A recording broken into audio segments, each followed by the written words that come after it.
Alright, this is a quick demonstration of voltage drop testing. Aiden is going to hold the phone, camera, and show me and show the meter what we're doing. Okay, I've got my meter set up for volts DC, because I'm measuring DC instead of AC, and on millivolts. So the dot is at volts. So 0.001 volts is what it's reading, because it's not actually touching anything. If I touch them together, it should go to zero. Really should. It should go to zero. It's not. Okay, don't worry about it. So, Jaden, I'm going to first check available voltage. So I'm going to put my lead for available voltage, in this case being DC, on the positive terminal of the battery and on the ground terminal of the battery. And if you take a look at the meter, I've got 14.4849 volts. So basically 14.5 volts available voltage, which is more than the unloaded voltage. So if I turn the car off, that'll drop down dramatically. That is the charge voltage of the system that the alternator is putting out this much voltage to the battery at a higher voltage than the battery, so it can push current into the battery to charge it. Now, I have an amplifier in the back of the car that's 700 watts. I think it's actually tested out a 780 watt amplifier that I have a 100 amp fuse protecting it up here, and it has turned itself on. So I can check the continuity with voltage drop testing. The cool thing is we can check the continuity between here and here. So between this nut, this stud, this connector, I can see if there's any resistance between them by touching the wire and touching the nut. And I have less than a millivolt because it keeps flashing on off. So I got about a millivolt of resistance, which is fine. Okay. I go to the stud. I have no drop between the stud and the nut that the stud's bolted to, and basically again less than a millivolt drop, which is completely fine. Now the difference is that I'm in parallel with the positive lead. So I'm not going across a load. I'm not going from positive to ground. I'm positive to positive. Now coming down here, I have a convenient spot to test where the fuse is. And so I can go down here, and we're reading 22, 23 millivolts of voltage drop. So the resistance between my two leads, one being at the battery and one being at the side of the fuse, is 21 millivolts. We don't want on a high current load to see more than 200 millivolts drop on the positive or the ground side.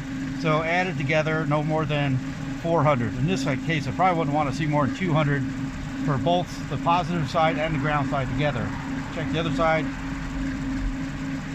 I might have a millivolt more drop across the fuse. Okay. I could check across the fuse if I had a problem. I could check across the fuse. This fuse has about 1.5 millivolts drop. Okay, it's saying 2 millivolts right now. Okay. So that's acceptable. I want to see 0 across a fuse. A fuse shouldn't have resistance when it's not overloaded on the circuit. So that's pretty easy, right? And then the ground side, I can go the ground to ground. So a ground terminal on the battery to a ground on the car. I've got 14 millivolts drop. You might notice that it says negative. I can change my leads. Just remember, you can't have less than 0 resistance.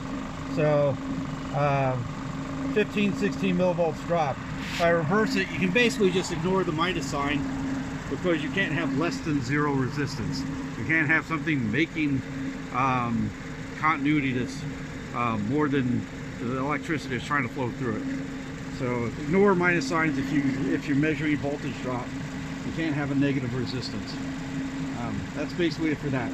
So I'm going to show you unloaded. I'm going to turn the vehicle off. The vehicle for that test had to be running, because there has to be current flowing in the circuit to measure resistance in a circuit. So now, if I measure positive to positive, I'm going to go the same place where I had 23 millivolts drop. It'll probably read 0, or yeah. or that 1 millivolt. If I take this to 10 thousandths of a volt instead of a thousandth of a volt, probably be less than 1. If I scrape it, I get 0. Okay, so that's because there's no load on the circuit, so I can't see its resistance. Same for the ground to ground. Okay.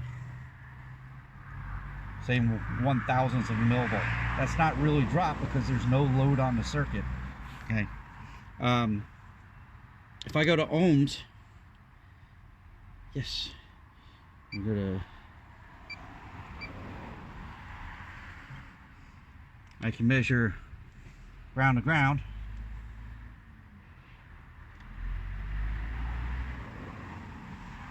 And we have about 20, 30. Let's see. Yeah. Oh, let me change the range. I want to kilo ohms. I don't want kilo ohms. Come on.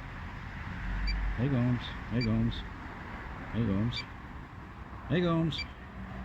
There we go. Ohms.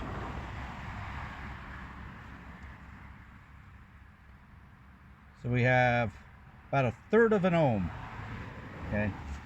That's not as useful of a test because A, I have to de-energize the circuit, and B, I have to isolate the circuit. So if there's other places for ground to come from or power to come from, I'm going through whatever loops are in between my 2 leads if there's other paths. So I have to de-energize. Where if it's loaded and I'm doing a voltage drop test, I'm testing between the leads. So I want a loaded circuit for a voltage drop test. I want a de-energized and isolated circuit. So if I want to check a harness, I would unplug, like to check. If I wanted to check this section of wire, okay, this is not a valid test really because this is looping to the back of the car, around through the ground circuit and back to the battery, so I'm measuring all that as well. So for this test, let's see, I don't remember if this is bolted in. If I could just unplug it. I don't remember. I think I actually have that bolted down, so I won't do that. But I would take the fuse out or disconnect the cable and check it again with it isolated from the rest of the circuit. So I was only checking that section, not other possible paths. Okay, let's get that. Go ahead and